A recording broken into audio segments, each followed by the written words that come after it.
Right, good morning everyone. Welcome to one of the Solutions PT Industrial Network webinar series. This morning we're going to look at troubleshooting Ethernet and IP networks with myself, Ian Bailey, the Product Manager for Industrial Networks, and Ed Stania. Morning Ian, morning everyone. Who's our Network Specialist. So as always, I'll quickly introduce Solutions PT, so I think most of you will know us. We're very well known for the Wonderware brand, but as you can see below we have many others, and our technology partners can be seen there. In particular, I draw your attention to Clarity and ask you to look out for the webinar that will be coming up shortly to introduce that product, and ask you to check out the website for the Clarity page.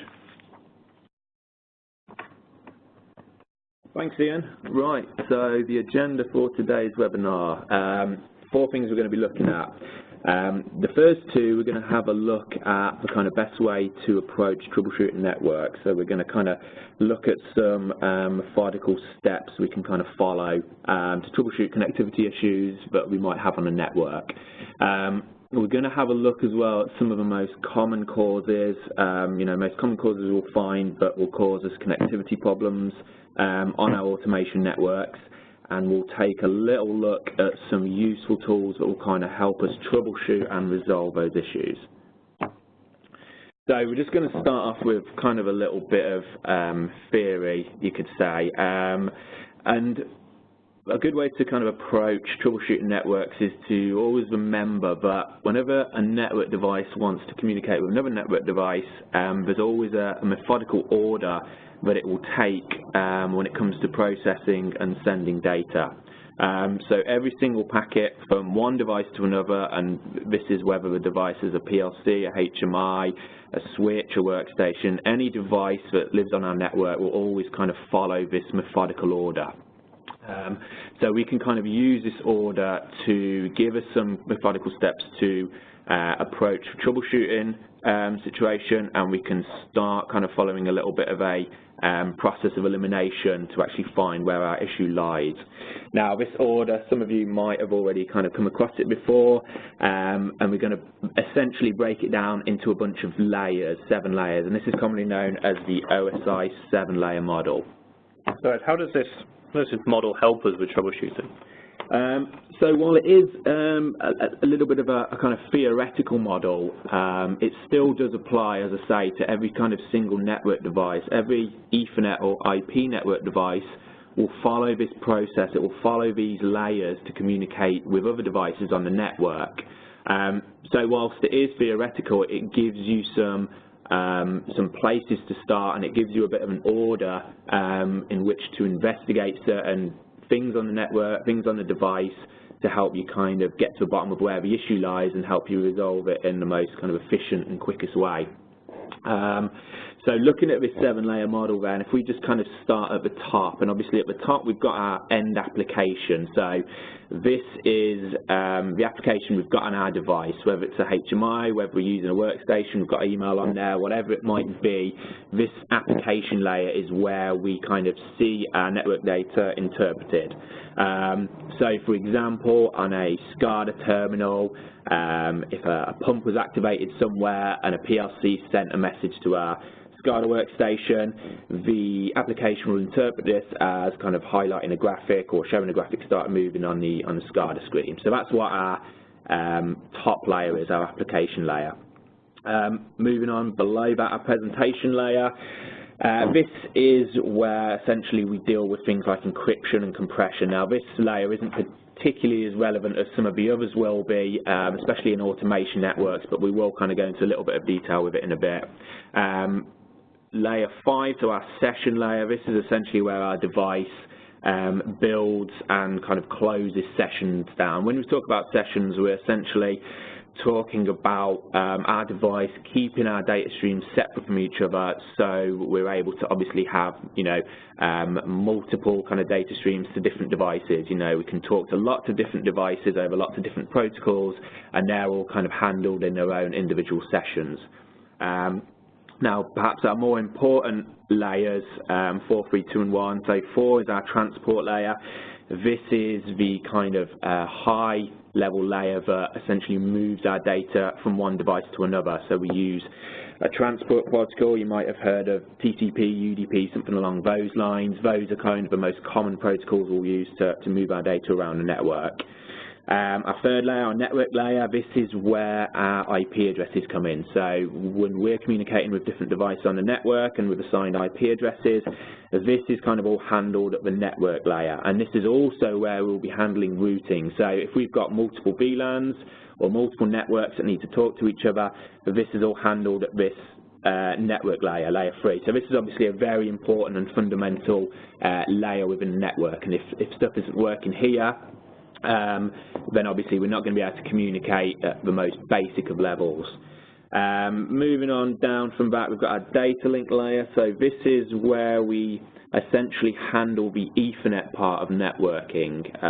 This is essentially where we build our kind of frames, and these frames get sent from device to device. It's where we deal with MAC addresses. So if you can kind of, an important takeaway point from this is our data link layer, we deal with MAC addresses, our network layer, we deal with IP addresses. And finally, down at the bottom, we've got our physical layer. So this is our actual physical connection into the network, whether this be over our kind of traditional copper cabling, whether it be wireless or any other form of kind of medium that we can send our data physically from one device to another. This is all handled at this very bottom layer. So this is where we're essentially handling with binary, zeros and ones, on and off, electrical signals, that kind of thing.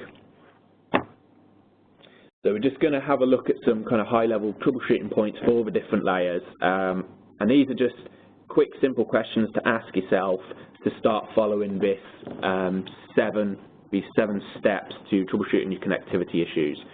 So if we start right at the bottom, we start with our physical layer. And the reason we start right down at the bottom is, let's assume we've got two devices that can't talk to each other. Now, before we dive straight into the application or the configuration of our PLCs, the first thing we want to do is actually check if our devices have got a connection to the network. Because if they don't, then nothing else is going to work. So first and foremost, we start at layer 1, the physical layer. So we're going to ask ourselves, do we have a connection to the network? Is our network port lit up on the switch? Is our network connection and window showing us connected? That's a nice simple one to kind of troubleshoot. We either have a connection or we don't. Second layer, data link, is our network card operational? So is it installed properly? Do we have the correct drivers for it?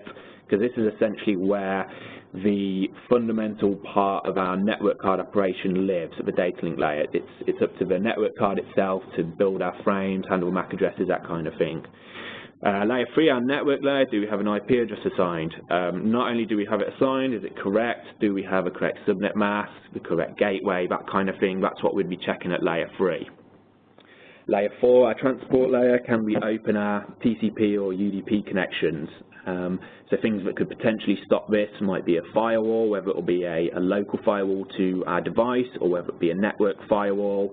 Those are the kind of things that could be preventing us from opening these connections.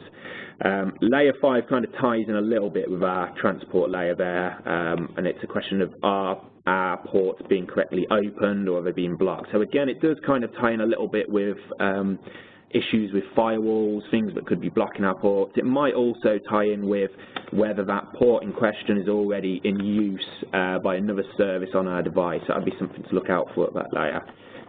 Layer 6, a slightly less important layer, but still we can ask ourselves here, if we're using something like encryption on our network, are those services running correctly, are they configured correctly? Because if they're not, this is where we could have an issue at this layer. And finally, our application layer, we're going to ask, is our application configured and working correctly? Have we configured it properly to talk to the correct IP address on the correct port, that kind of thing. So the kind of thing that we look at when we talk about this 7-layer model and those points, those questions I've just gone through, is that every single time a device wants to talk to another device on the network, we kind of have to follow these 7 layers. We have to follow this process.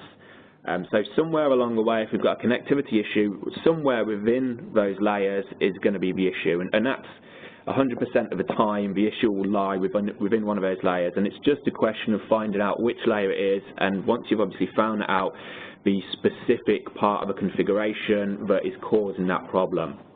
So really, when we come to troubleshoot, the most efficient and quickest way of doing it and resolving the issues is to kind of systematically work through these layers one by one, and it gives us this process of elimination. Eventually, we'll find the root cause of where the issue lies. Yeah, so the models, I think, fit together quite intuitively, but from your experience, which layer is the most common one for seeing any problems present?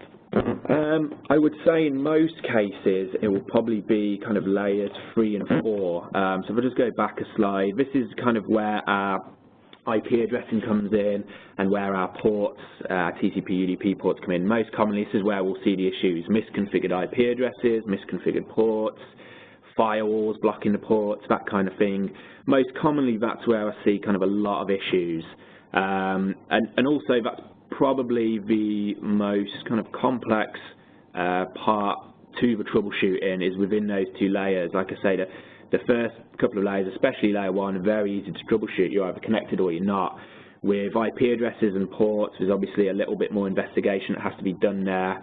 It's a little bit more prone to human error. You might have accidentally mistyped an IP address, a gateway, something along those lines. But really, that's where we kind of see the brunt of issues within layers 3 and 4. So we're just going to go through the 7 layers in a little bit more detail just to give you some kind of pointers as to what to look for and how to start kind of troubleshooting. Now, as I say, layer 1's nice and easy. This is our network connection into the network. And it's either working or it's not. And if it isn't, it could be as something as silly as you've got the cable unplugged, you've got a faulty cable, the switch port is incorrect or faulty. And obviously ways in which you can kind of prove that is trying different cables, trying different switch ports. It's quite a simple layer, as I say, to kind of get to the bottom of. There are instances where if your switch ports and your cables are okay, it could be a driver issue on your device that's actually causing the problem. So things like that to investigate. Yeah, so I can certainly understand that if you can see the port and the light's not there, it's relatively obvious if it's functional or not. But a lot of the networks that we'll see, it's not necessarily that easy to access the physical port, and you may have a large network with many switches, many cables. In that case, how can you resolve that issue in a relatively sort of short period of time? Yeah, I mean, that's a good question. Obviously, in larger networks, it becomes a little bit more problematic to get to the bottom of an issue at this layer. Let's say you've got, 15 to 20 switches and you've got 2 devices can't talk to each other at different sides of a network. This is kind of where your network visibility becomes really important. So it's understanding how your network looks, where your connections are, and being able to kind of trace those connections and see if they're connected or not. So something like Hirschmann High Vision is extremely useful in that situation because it does all that work for you.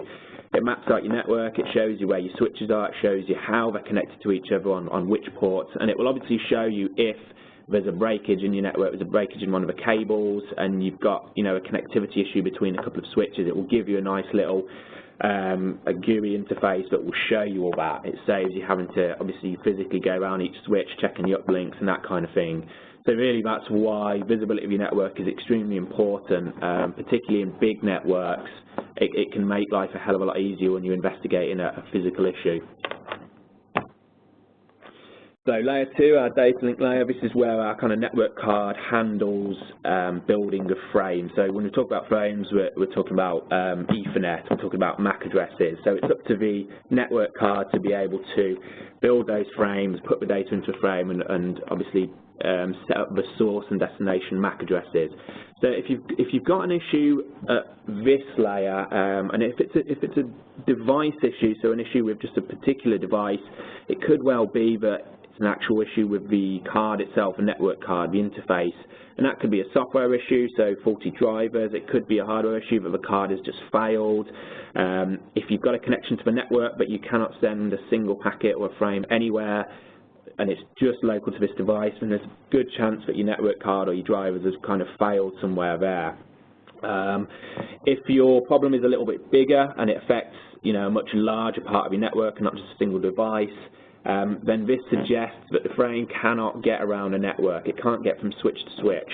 And the way that a frame gets from switch to switch is each switch will have a MAC address table. It will know which port each MAC address is down, and it will make a decision where to send that frame when it receives it. So if a switch is failing, if for some reason you've got some invalid MAC address entries in the tables. That could also cause the issue as well.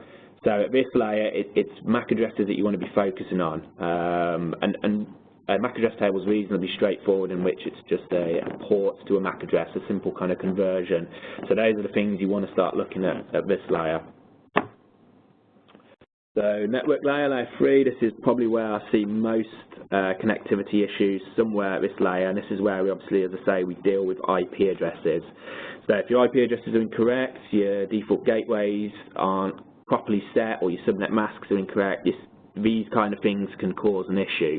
If it's an individual device issue, then yeah, the first thing I'd be checking is the IP address correct. Can I ping other devices on the network? Can I ping myself? Because it could also be a software issue at the device layer where the IP stack is corrupt, something along those lines. At the network level, then it will most likely mean that you've got some kind of routing issue. If you've got two networks that can't talk to each other, two VLANs that are struggling to communicate, there's probably some kind of routing issue. Things I'll be checking there is, are the gateways accessible? Can I ping them? Is the configuration correct? How does the routing table look? Does it look correct? Those are the things those are the kind of things that could, cause an issue at this layer. And also access control lists. So these are things that will obviously filter traffic at the IP level, and they could, be filtering traffic out between two VLANs and blocking it. So also that's something else I'll be checking on the layer 3 device, whether that's your router or your firewall. Layer 4, your transport layer. So if your first 3 layers all check out okay, but you still can't communicate between a couple of your devices, I'll be looking here at your transport layer. And this, if you've got a device level issue here, so if it's just a particular device that's struggling, chances are it means that it cannot either open the port, it can't connect to the port on to a particular device, and things that could be causing that to kind of not work correctly will be firewalls, software firewalls and hardware firewalls. So perhaps they are filtering out the traffic, you might have a misconfigured port number. If we get to this layer, we assume that our kind of IP connectivity is okay. We can ping each other, that's all fine, but we can't open our port to our specific service, whether it's a web service, some kind of SCADA application server, whatever it is. So you want to be checking your kind of port numbers at this point, and you want to be checking if anywhere along the way on the network there's a firewall, a layer 3 device that could be kind of filtering that traffic out. So again, ACLs, access control lists, you'd want to kind of be inspecting those at this point. So we say inspecting the access control list, but what within that are you actually looking for? So you kind of want to be looking at your rule set. The first thing you want to obviously do is look at which device can't talk to which other device, get the IP addresses for them, get the ports that they're trying to communicate on, and with that information you can look at your access control list and you can see if those details kind of match up with your ACLs. Is there a rule in that set to allow that device to talk to the other device on that port? If there isn't, then that's probably where your issue lies. If there is a rule there and you know that traffic's getting passed through your layer 3 device, your firewall, your access control list, then chances are the problem isn't at this layer, and that's most likely where you'd want to move up. So the layer 5, a session layer, this is a much less common place for issues to start happening. This and layer 6, not as common that you'll have problems here. If you do have a problem at layer 5, it kind of implies that the operating system, the thing that manages your kind of network connectivity, it's unable to build and manage the sessions. So your session layer is what, as I said before, keeps your kind of data streams separate from each other, and it does that via port numbers. So an issue at this layer would assume that for some reason you cannot open that session, for whatever reason that would be, and this is why this is quite a rare kind of occurrence at this layer.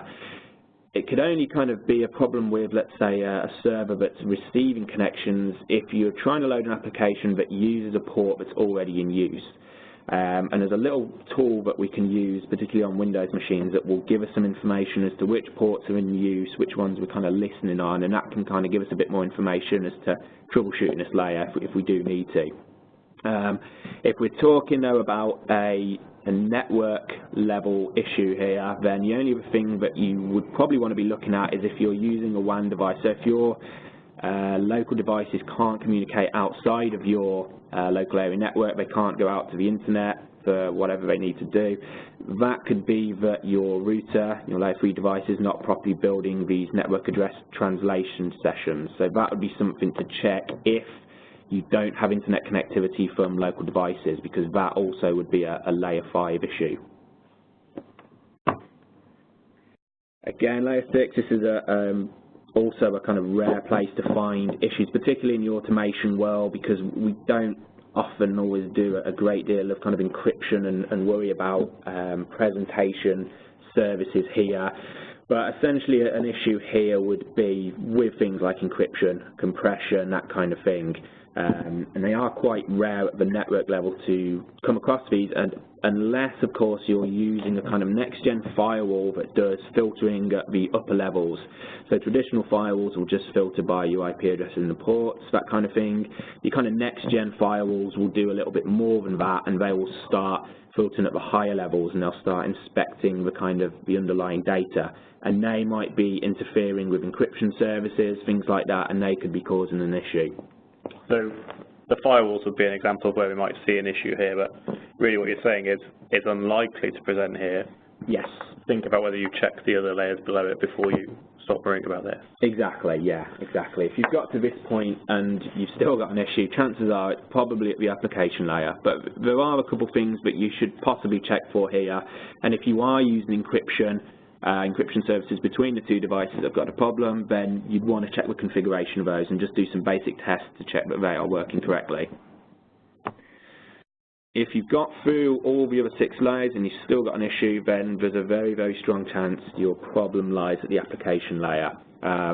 So what is happening here is 99% of the time, if you've got here, the data is being received, it's being processed correctly, moved up the layers, the application is receiving it and not interpreting it properly. Or there's a misconfigured port, there's a misconfigured username or password, something along those lines that's stopping that data being interpreted by the application and doing what it should do. So actually, application level issues, they are quite common because, again, when you configure an application, they're prone to human error. You've got to set up IP addresses, ports, put in usernames and passwords for authentication, that kind of thing. So if you've got an issue and you've got to this point, then what you want to be checking is the configuration of your application.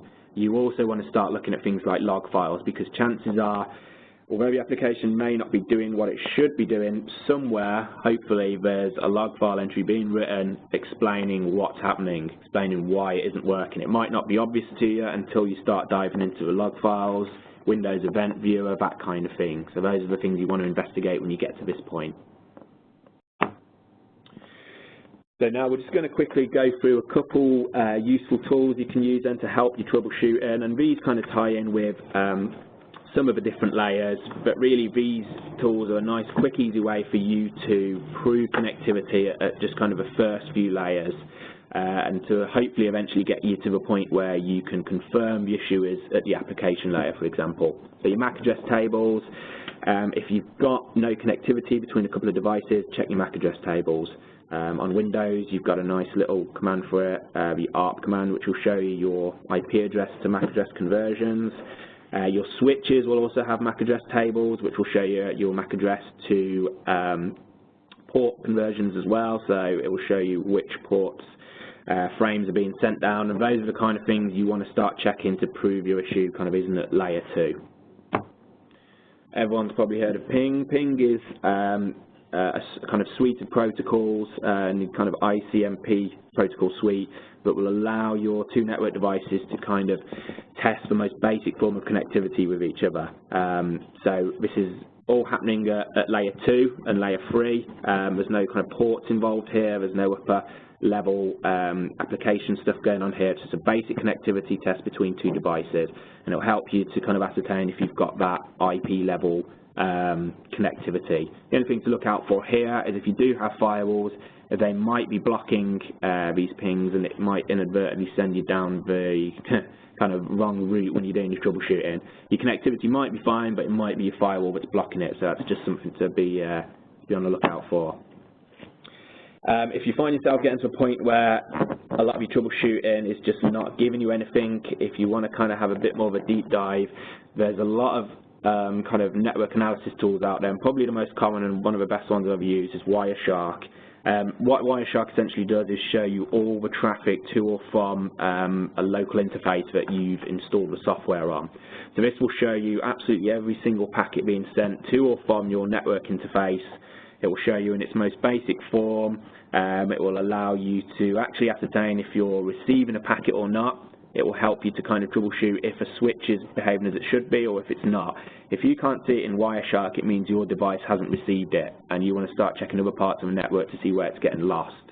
The only little quick tip I'll give with Wireshark is to use filters, because there's that much data that you'll get from Wireshark, particularly on a busy network, interface, that you'll be absolutely overwhelmed by it. So filters allow you to obviously just show you the traffic you want to see.